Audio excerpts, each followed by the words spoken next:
درود پاک کی فضیلت سے متعلق میں آپ یہاں بہت تھوڑی واقعہ سناتا ہوں. اجازت ہے؟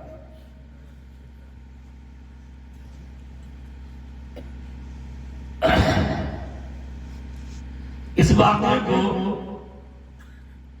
حضرت جلال الدین سیوطی رحمۃ اللہ علیہ نے فرمایا. ایک صاحب تھے جن کا نام تھا ابو عیسیٰ، بڑے مالدار تھے. اللہ کی قدرت زمانہ بدلا اور غربت و افلاس و پریشانی میں لکھی. قرض اٹھا کرتے تھے، اب قرض لینے کی ضرورت پڑ گئی. اس سے ایک بات یہ بھی پتہ چلتی ہے بندے کو کبھی اتنا نہیں چاہیے، غرور و تکبر کا کبھی شکار نہیں ہونا چاہیے. تواضع و عاجزی، انکساری، جھک کر چلنا، لگ کر چلنا، یہ اللہ کو پسند ہے. پریشانی میں کھیل لیا، باہر نکلے، ایک قرض خانے پکڑ لیا، میرا قرض دی پیسے نہیں تھے.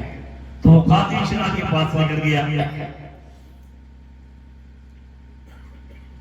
تو کہا نہیں دے رہے ہو قرض مجھے نہیں آتا. کہا مجھے آپ رات میں مہلت دے دیجیے، میں اللہ کی نبی کو ضمانت میں پیش کرتا ہوں. 1 رات کیا مجھے مہلت دے دی. قاضی نے مہلت دے دی. اب گھر آئے، چہرہ اٹھا، بڑے رنجیدہ. بیوی نے کہا آپ اتنا پریشان کیوں نظر آ رہے ہیں؟ کہا شیخ یار رات ہماری آپ بچوں کی آخری ملاقات ہے. اور کیا ہو گیا؟ کہا بات یہ ہے کہ کل خان نے مجھے پکڑ لیا، قاضی اشرا نے مجھے اتنا لے جایا گیا، جیل کا اپنے عالم کر دیا. پھر چھوڑا کیسے؟ کہا کہ میں نے اللہ کے نبی کو ضمانت میں پیش کیا تو چھوڑ دیا، اور ادا کرنے اتنی صورت ہے نہیں، پیسہ ہے لہذا مجھے جیل جانا پڑے گا. وہ بیوی کتنی ایمان والی تھی. اس نے کہا میرے شوہر آپ کیسی بات کرتے ہیں؟ جس نبی کی ضمانت سے آپ چھوٹے ہیں، آئیے ساری رات بیٹھ کر اسی نبی پر درود پڑھتے ہیں.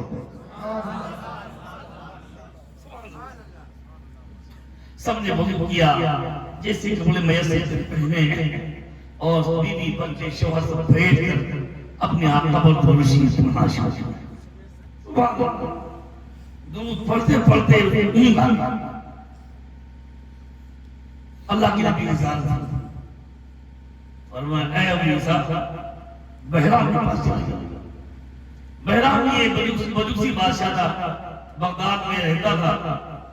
آنکھ کھلی، کاش مجھے دھوکہ ہو رہا ہے. اللہ کے نبی بھیجتے اس کافر مجوسی کے پاس لے گئے. پھر پڑھتے پڑھتے آگے لگی، پھر اللہ کے نبی نظام ابو عیسیٰ بحرام کے پاس چل گیا. پھر آگے والی شاید مجھے دھوکہ ہو رہا ہے. یہ جب پھر پڑھا شروع کیا، پھر آگ لگی.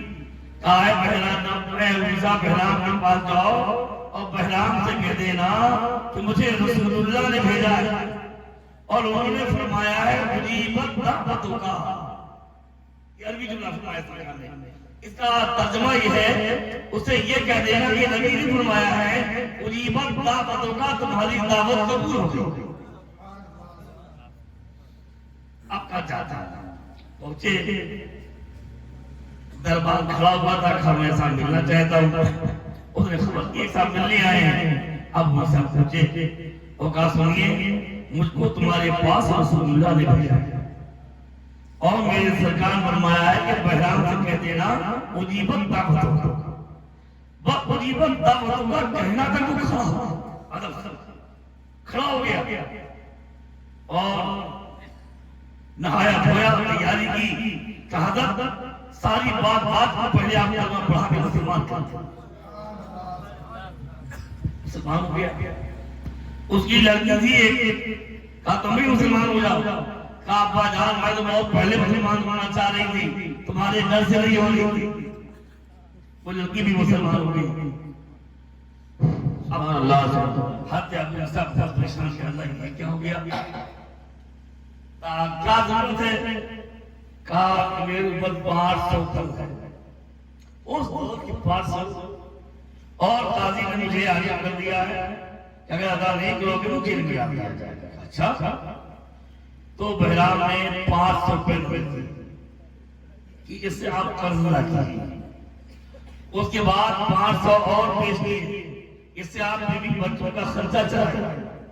اس کے بعد 500 اور پیش کیے کہ اس سے آپ کچھ کاروبار. سبحان اللہ سبحان اللہ. ہو گیا. اب کہا دیکھیے یہ تو سب ہو گیا، لیکن پہلے آپ معاملہ بتائیے ہوا تو کیا. یہ کلمہ بھی پڑھ لیا، لڑکی نے بھی کلمہ پڑھ لیا، آپ اس کے بعد کھڑے ہو گئے. کہا سنو بات یہ ہے کہ میرے پڑوس میں ایک غریب انسان تھا، اس کی بیوی تھی، بیٹیاں تھی، بڑی نیک بیوی وہ بیٹیاں تھی. میرے گھر میں شادی تھی، میں نے بڑے بڑے دولت مندوں کو دعوت دی، لیکن پڑوس کے غریب کو میں نے دعوت دی. میں رات پر سو رہا تھا تو اس کی بچیاں باتیں کر رہی تھی. آج بہرام نے ہم لوگوں کا دل بہت دکھایا کہ جب بڑے بڑے مالداروں کو پوچھا اور ہم غریبوں کو دعوت نہیں دی. کہ تو میں نے سنا میں کہاں میں اوپر کے نیچے فون آیا اور میں نوکروں کو آدر کیا کہ کھانا پھوٹو ایک بڑی مقدار میں اور پڑوس میں نیک بچوں بیوی پہنچا دیا گیا. ان بچیوں نے کھانا کھایا اور اس عورت نے کھانا کھایا اور میں اوپر جا کے لے لیا.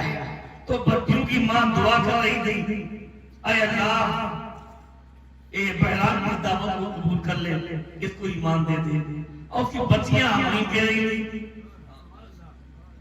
کہہ رہی یہ واقعہ بغداد کا ہے اور رسول اللہ مدینے میں قبر پاک میں آرام فرما رہے ہیں. ان کو کیسے خبر ہو گئی اس دعوت کی؟ سبحان اللہ سبحان اللہ. کہ فرما دیا کہہ دو عظیمت دعوتوں کا تمہاری دعوت قبول ہو گئی. اس سے مجھے یقین ہو گیا کہ وہ اللہ کی سچے پیغام ہیں، سچے رسول. سبحان اللہ سبحان اللہ. کل باپا کی مسلمانوں کی اب اس کے بعد میں وہاں سے 1500 روپے لے کے چلے. ادھر جا کر چاندی کا سکہ. اب کہاں ہے؟ قاضی کے پاس جسے وعدہ کیا کر دیں گے. تو قاضی صاحب جو تھے وہ گھوڑے پر سوار ہو کے جا رہے تھے، کہیں سفر میں جا رہے ہوں گے. جو حضرت ابو موسیٰ کو دیکھا اتر گئے. کہا حضرت تشریف لائیے. کہا حضرت آپ تشریف رکھیں، آپ 500 کا یہ 500 لے کر آیا ہوں. نہیں آپ اپنے رکھیے 500 روپے. کہا آپ رکھیے، آپ کی طرف سے قرض میں ادا کرتا ہوں. سبحان اللہ سبحان اللہ. آپ کی طرف سے قرض میں ادا کرتا ہوں اور یہ 500 حضور کی خدمت میں نذرانہ پیش کرتا ہوں. اس کے بعد میں قاضی صاحب نے وہ قرض تھا، سے قرض تھا، وہ آیا کہا یہ سب نہیں سب قرض معاف کیا، میں 500 جو ہے ابو عیسیٰ صاحب کو میں نہیں کرتا. سبحان اللہ سبحان اللہ. تو بہرام کو ایمان ملا. قاضی صاحب کو بھی رسول اللہ کی اجازت ہوئی اور کہا دیکھو ابو عیسیٰ آ رہے ہیں، وہ کیسے بھی مجھ پر درود پڑھا کرتے ہیں، خیال رکھنا. سبحان اللہ سبحان اللہ. جس پر قرض تھا اس کو اللہ کی نبی کی اجازت ہوئی کہ دیکھو ابو عیسیٰ سے میرے حال ہے، ابو عیسیٰ خیال رکھنا. میاں درود کی برکت سے ابو عیسیٰ کی پریشانی دور ہو گئی اور درود کی برکت سے بہرام کو ایمان مل گیا. قاضی کو رسول اللہ کی اجازت ہو گئی، قرض خواہ کی اجازت ہو گئی. ہر مرض کی دوا ہے نعرے تکبیر، نعرے رسالت.